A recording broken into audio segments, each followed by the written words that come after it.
Oke, baik. Assalamualaikum warahmatullahi wabarakatuh. Kali ini kita akan menguji data regresi data panel. Nah, di sini saya sudah tabulasi datanya di Excel. Ini adalah bentuk data panel. Data panel itu ada cross section sama time series. Nah, cross section itu adalah wilayah atau biasa perusahaan. Nah, sementara time series adalah tahun penelitian kita. Sementara cross sectionnya adalah wilayah yang sedang kita teliti. Nah, di sini cross sectionnya ada 9 kabupaten kota dan untuk time seriesnya ada 5 tahun, mulai dari tahun 2020 sampai 2024, dan ada 6 variabel X dan 1 variabel Y. Baik, di sini kita akan langsung saja menguji data regresi data panel. Yang pertama kita buka aplikasi Views. Di sini saya sudah pilihkan. Nah, kemudian kita ke File, kemudian New, Word File, klik. Nah, di sini nanti kita masuk ke Blur Panel, klik. Kemudian di sini yang kita masukkan adalah tahun awal penelitian, yaitu tahun 2020, dan akhir tahun penelitian yaitu tahun 2024. Kemudian cross section adalah wilayah penelitian kita, yaitu ada 9 kabupaten kota atau 9, biasanya 9 perusahaan. Nah, ini sudah. Kemudian kita ke quit, kemudian kita ke party group, klik. Nah, sudah muncul di sini. Kemudian data yang di Excel kita copy saja, data yang di Excel copy dari variabel Y sampai variabel X. Sini kita copy, terus kita copy. Kemudian kita ke Views dan semua data kita copy. Kita pastikan di sini sudah. Kemudian kita scan saja. Nah, datanya sudah tampil di sini. Kemudian kita melakukan pengujian pemilihan model, mulai dari pemilihan model ya. Nah, kemudian kita di variabel Y-nya, kemudian X1, kemudian X2, kemudian X3. X3-nya adalah X3-nya sini ada PDRB. X3-nya ada PDRB, X4 adalah IPM, X5 adalah belanja modal, dan X6 adalah kemiskinan. Kemudian kita klik kanan dan kita open, kemudian equation. Nah, di sini kemudian kita menguji pemilihan model panel data, yaitu kita ke panel option. Kemudian yang pertama yang harus kita lakukan adalah uji panel data, yaitu yang pertama adalah uji Chow, kemudian yang kedua uji Osman, dan ketiga uji LM. Nah, yang pertama kita uji yaitu uji Chow, yaitu fix effect. Kemudian kita Oke. Nah, di sini sudah muncul. Kemudian kita ke view dan kita cari fix random effect. Nah, di sini kita klik di fix effect karena ini uji Chow. Jadi kita fix effect. Klik. Nah, ini adalah hasil uji Chow-nya. Di sini bisa kita lihat ternyata nilai probabilitasnya itu lebih kecil dari 0,05. Berarti kalau datanya atau nilai probabilitasnya lebih kecil dari 0,05, maka di sini di samping ini ada interpretasinya. Bisa dilihat di sini berdasarkan hasil uji Chow pada tabel 4.1, nilai probabilitas lebih kecil dari 0,05. Interpretasi hasil uji Chow yaitu bahwa fixed effect model lebih baik jika dibandingkan dengan random effect. Nah, di sini maka model yang terpilih adalah fix effect, sehingga dilakukan uji selanjutnya itu uji Hostman. Nah, di sini maka kita lanjut ke tahap uji selanjutnya, yaitu uji Hostman. Kita estimasi. Nah, kemudian kita pilih ke panel option, kemudian kita ganti ke random effect. Random effect, kemudian kita klik OK. Nah, kemudian kita view lagi, kemudian kita cari ini ya, kita cari Hostman test di sini. Kita klik. Nah, di sini nilai probabilitasnya itu lebih besar dari 0,05. Berdasarkan hasil interpretasi, hasil uji Hostman pada tabel 41 menunjukkan nilai probabilitasnya atau lebih besar dari 0,05 yang ini ya. Maka model yang terpilih adalah RAM atau random effect. Maka kalau random effect terpilih, maka kita akan melanjutkan ke tahap selanjutnya, yaitu uji LM. Uji LM, kemudian kita ke estimasi lagi. Nah, di sini kita klik karena LM berarti kita ke non, kemudian kita oke. Nah, di sini kita cari LM test yaitu yang ini ya, learning multiplier. Kita klik. Nah, di sini berdasarkan hasil uji LM, yaitu uji pemilihan ketiga, uji model panel data, menunjukkan bahwa nilai probabilitasnya itu lebih kecil dari 0,05. Yang ini berarti model yang terpilih adalah random effect model. Maka ini modelnya. Jadi sudah, berarti model yang terpilih adalah random effect model. Maka tahap selanjutnya kita akan menguji asumsi klasik.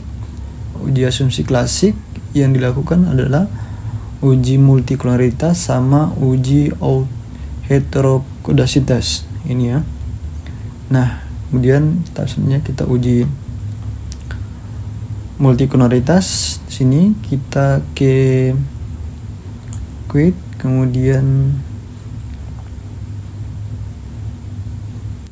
grup statistik, kemudian kita ke coloration.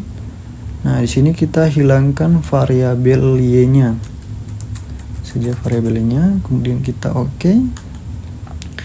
Nah, di sini bisa dilihat ini adalah hasil uji multikoloritasnya. Kita bisa interpretasi di tabel sini. Ini hasil ujinya. Koefisien kolerasi variabel X1 dan X2 sebesar minus 0,4 yang lebih kecil dari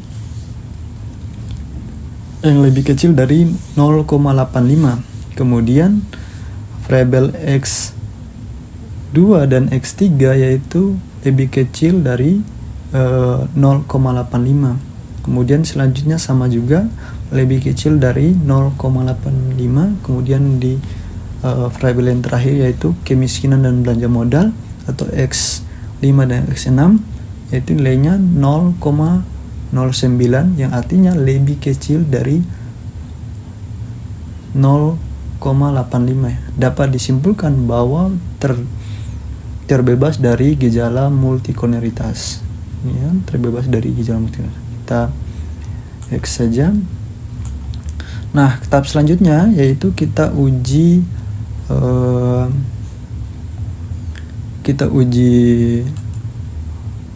heterokodasitas, yaitu ke anti-group. Nah, di sini ini uji heterokodasitas, ke panel, pilih non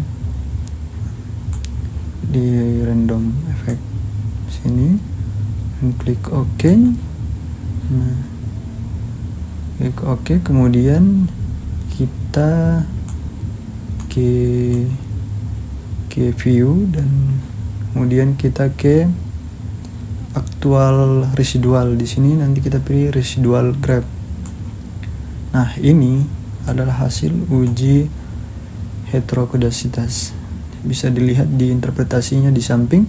Kriteria keputusan dilihat dari grafik residual. Apabila signifikan atau melebihi batas 500 dan kurang dari 500, maka dikatakan terkena heterokodasitas. Apabila tidak signifikan, lebih kecil dari, kalau dia lebih kecil dari 500 dan min 500, berarti dikatakan bebas heterokodasitas. Nah, bisa kita lihat di tabel sini, angkanya masih di bawah 500 dan masih di bawah min 500. Artinya variabel residual dapat dikatakan tidak terkena heterokodasitas. Oke ya. Nah, selanjutnya kita uji regresi data panel. Tentunya. Nah, karena yang terpilih adalah mode random effect, kemudian selanjutnya kita open, kemudian kita ke group. Karena model yang terpilih adalah random effect ya, maka kita klik OK. Dan ini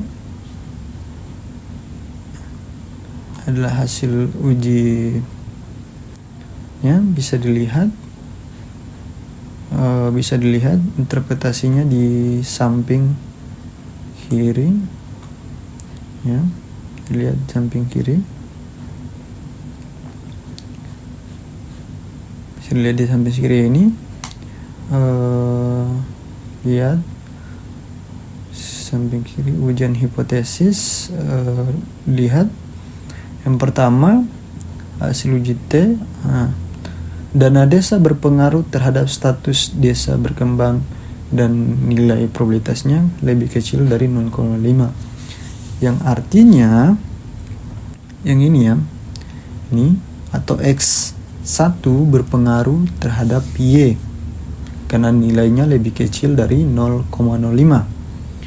Kemudian X2 yaitu pendapatan asli daerah tidak berpengaruh terhadap status desa berkembang, atau X tidak berpengaruh, X2 tidak berpengaruh pada Y karena nilainya lebih besar dari 0,05. Bisa lihat ya. Kemudian X3 produk domestik regional bruto tidak berpengaruh terhadap status desa berkembang. Bisa dilihat ya. PB nilainya lebih besar dari 0,05. Kemudian selanjutnya X4 indeks pembangunan manusia berpengaruh. Yang ini ya, IPM berpengaruh karena nilainya lebih kecil dari 0,05 atau taraf signifikan sebesar 0,03. Kemudian X5 tidak berpengaruh terhadap status desa berkembang. Bisa dilihat karena nilai signifikan atau probabilitasnya itu lebih besar dari 0,05. Kemudian di X6 atau kemiskinan berpengaruh terhadap desa berkembang dengan nilai signifikannya itu sebesar 0,000, yang artinya lebih kecil dari 0,05. Kemudian kita ke uji lihat pengujian secara simultan. Bisa dilihat di sini residualnya. Secara uji F atau uji simultan dapat dilihat di probabilitas F statistik di sini. Bisa lihat ya. F statistik di sini yaitu apabila nilainya lebih kecil dari 0,05 berarti dia berpengaruh secara signifikan. Kalau kita lihat di tabel hasil uji regresi di sini, di uji F statistik dapat dilihat bahwa nilainya lebih kecil dari 0,5. Maka dapat disimpulkan bahwa seluruh variabel X1 sampai X5 itu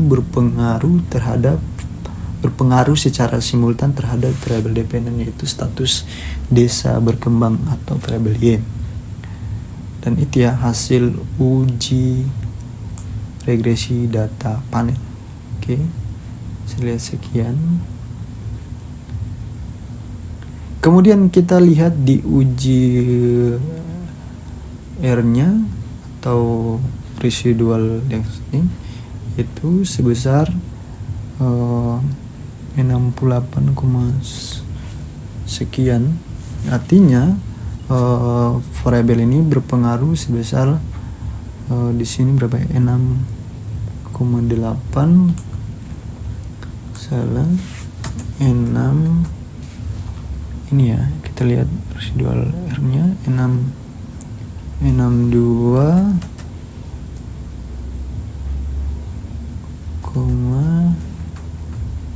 kita bulatkan menjadi 63%, dan sisanya itu di luar variabel ini, variabel yang kita uji itu sebesar, variabel ini berarti sebesar 37%. 37% itu oleh variabel lain dulu. Dan itu adalah hasil uji regresi data panel ya, mulai dari pertama sampai akhir. Sekian itu yang bisa saya jelaskan. Semoga bermanfaat.